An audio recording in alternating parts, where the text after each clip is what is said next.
오늘 말씀은 예수님께서 요한의 제자들이 예수님을 찾아왔을 때 여러 가지 의문을 제기하는데요. 거기에 대해서 예수님께서 밝히 말씀해 주시고요.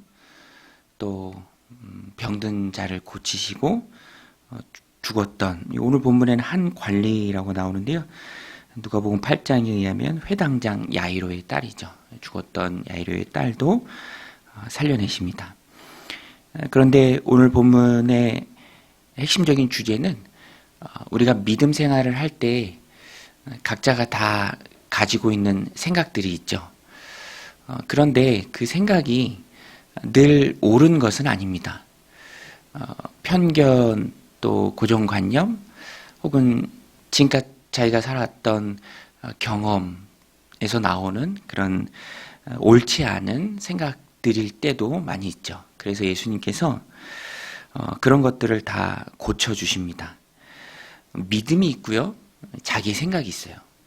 그런데 우리가 잊지 말아야 할 것은 주님 앞에 나아갈 때는 예수님을 중심으로 생각해야 하고요, 또 예수님을 중심으로 내가 가지고 있는 문제들을 바라봐야 합니다. 오늘 본문에 나오는 사람들이 뭐 긍정적인 경우든 부정적인 경우든 모두 자기의 생각에 사로잡혀 있기도 하고요, 또 그것을 극복하고 나오기도 합니다. 처음에는 요한의 제자들이 예수님께 나옵니다. 14절에 보면 그때 요한의 제자들이 예수께 나와 이르되 우리와 바리새인들은 금식하는데 어찌하여 당신의 제자들은 금식하지 아니하나이까? 이렇게 문제 제기를 합니다. 우리는 다 금식하는데, 바리새인들도 금식하는데 왜 당신의 제자들은 금식하지 않습니까? 아마 이 앞부분의 내용이죠. 마태의 집에서 이제 모여서 식사를 하고 좀 떠들썩하게 이제 식사의 교제가 이루어지는 장소에서 이런 의문을 제기했던 것 같습니다. 근데 전제가 금식은 좋은 것이고 옳고, 그런데 왜 당신의 제자들은 금식을 하지 않느냐라는 것이죠. 그때 예수님께서 말씀해 주십니다. 예수께서 그들에게 이르시되 혼인집 손님들이 신랑과 함께 있을 동안에 슬퍼할 수 있느냐? 그러나 신랑을 빼앗길 날이 이르니니 그때에는 금식할 것이니라. 단순한 비교가 아니라 중요한 건 때다. 여기서 신랑은 바로 예수님을 의미하고요, 신랑을 빼앗길 날은 주님이 십자가에 달리실 때를 말합니다. 그때는 금식할 것이다 라고 말씀하십니다. 그리고 이어서 예수님을 믿지 않은 사람도 너무 잘 알고 있는 그 비유를 말씀해 주세요. 생배 조각과 낡은 포도주 부대죠. 16절에 생배 조각을 낡은 옷에 붙이는 자가 없나니 이는 기은 것이 그 옷을 당겨 헤어짐이 더하게 되며 새 포도주를 낡은 가죽 부대에 넣지 아니하나니 그렇게 하면 부대가 터져 포도주도 쏟아지고 부대도 버리게 됨이라. 새 포도주는 새 부대에 넣어야 둘이 다 보존되느니라. 생배 조각, 새 포도주, 복음을 말하고요, 낡은 옷, 또 낡은 가죽 부대, 유대교의 율법을, 교리를 말합니다. 그러니까 형식에 얽매이면 새로운 신축성이 있고 또 세포도 좀 발효가 되잖아요. 이제 늘어나게 하는 복음을 받아들이기가 어렵다라는 것이죠. 고정관념, 편견, 이런 형식에 얽매인 전통이 새로운 것을 받아들이지 못하게 하는 걸림돌이 된다라는 것입니다. 그 고정관념이 바로 믿음에 어긋난 잘못된 생각들이죠. 자기 자신의 생각들입니다. 요한의 제자들이 가지고 있던 거예요. 비교죠. 이것이 선하다라는 무조건적인 전제하에 그렇지 못한 사람들을 향해서 강요하고 또 잘못됐다고 정죄하고, 그러나 그것은 잘못됐죠. 단순한 비교가 아니라 예수님 말씀하신 것처럼 때가 중요하고요, 또 믿음이 중요합니다. 그렇게 넓혀질 수 있는 그 마음, 또 진실성, 또 생각이 있을 때 복음을 받아들일 수 있는 것입니다. 목적이 분명한 것이 그래서 중요해요. 왜냐하면 교회의 존재 이유의 목적, 또 주님이 이 땅에 오신 목적, 모든 게 믿음과 주님 또 성경의 가르침에 집중될 때 격가지 같은 우리의 생각이 하나로 통일될 수 있는 것이죠. 트루키에 지진이 났을 때 너무 어렵잖아요. 그런데 뭐 앙숙 관계에 있던 나라들도 혹은 국지적으로 전쟁 관계에 있던 나라들도 살리는 일이 중요하기 때문에 그런 거 다 내려놓고 이제 하나가 되어서 또 구호품도 보내고 그런 모습을 보면 한 가지 분명한 목적 하에 다른 생각들이 다 통일된다라는 것을 봅니다. 복음도 마찬가지입니다. 영혼 구원에서 제자 삼는 것이 가장 중요한 일이고 주님이 오신 일이고 그것이죠. 그것 하나에 각기 다 다른 생각들이 하나가 될 수 있고 또 화합할 수 있다라는 것입니다. 주님 앞에 주님을 모시기에 신축성 있는 생각으로, 복음 중심의 생각으로 우리의 마음이 다 바뀌어야죠.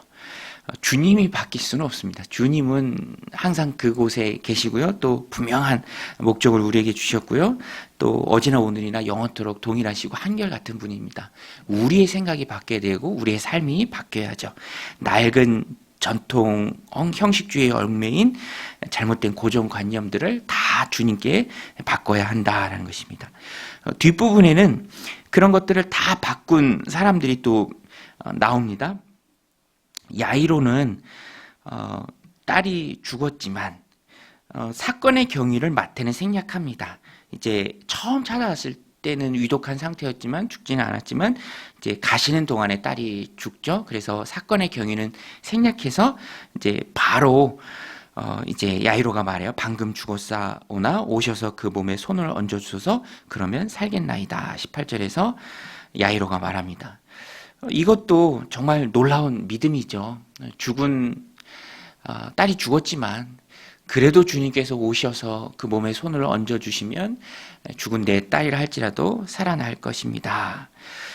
삶과 죽음은 절대적인 거죠. 뒤바뀔 수 없는 것입니다. 그런데 그런 모든 절대적인 것을 뛰어넘는 주님을 향한 믿음을 가지고 야이로는 나왔습니다.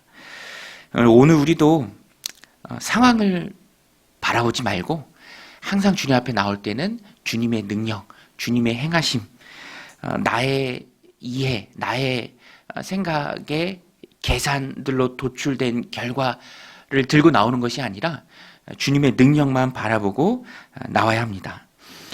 익숙한 말씀이고 우리는 눈으로 읽으니까 그런가 보다 할 때가 많지만 정말로 죽었던 딸도 살린다라는 그 믿음을 가지고 야이로는 주님 앞에 나왔습니다. 그래서 우리도 상황을 바라보면서 이게 되겠나 어렵다 그것도 옳지 않은 것이죠.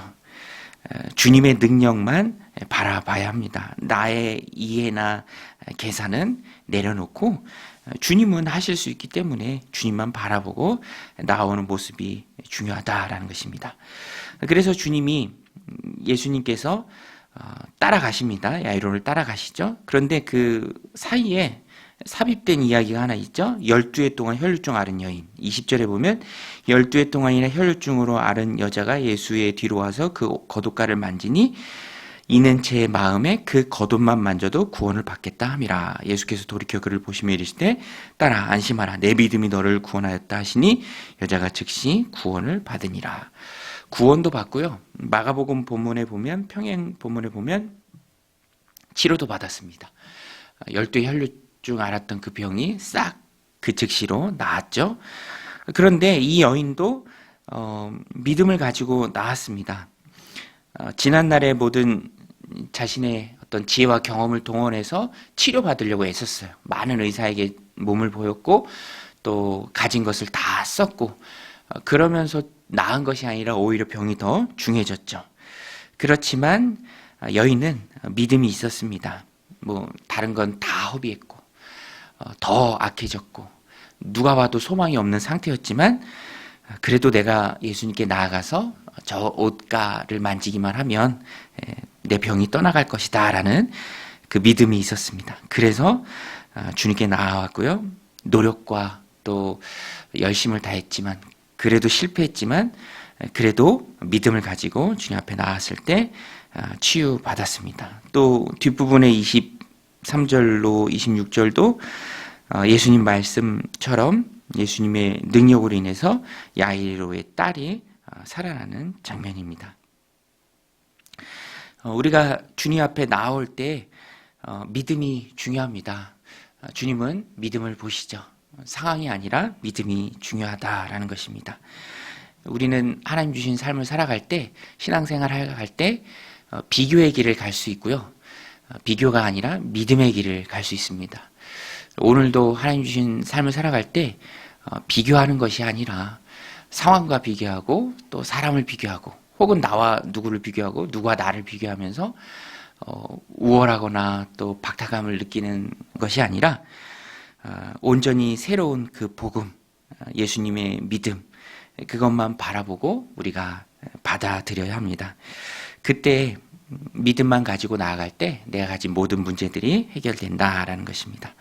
야이로가 딸이 죽었을 때 그 문제가 주님으로 인해서 해결받았고, 또 12의 혈루증 앓았던 여인도 경험, 또 자기가 노력했던 것, 거기에 매여 있지 않고 그런 거 싹 잊고 주님 앞에 나왔을 때 또 고침받았던 것처럼, 삶과 죽음이라는 뒤집을 수 없는 커다란 문제 속에 있지만 그래도 예수님 보고 나왔을 때 고침받아 다시 살게 됐던 야이로의 딸처럼, 야이로의 가정처럼 오늘도 우리가 경험하는 모든 문제에 비교로 나아가는 것이 아니라 내 경험이나 내 생각으로 나아가는 것이 아니라 절대적인 예수님의 능력만 믿고 나아가서 해결받는, 문제가 해결되어지는 그런 놀라운 삶을 살아내는 오늘 하루 되시기를 주님의 이름으로 간절히 축원드립니다. 우리 같이 말씀 붙들고 기도할 때, 하나님 오늘도 우리가 비교의 길이 아니라, 경험의 길이 아니라, 내 생각의 길이 아니라 절대적인 예수님 능력을 신뢰하는 그 믿음의 길을 걸어가게 하여 주옵소서. 그럴 때 우리가 겪고 있는 모든 문제 해결을 받는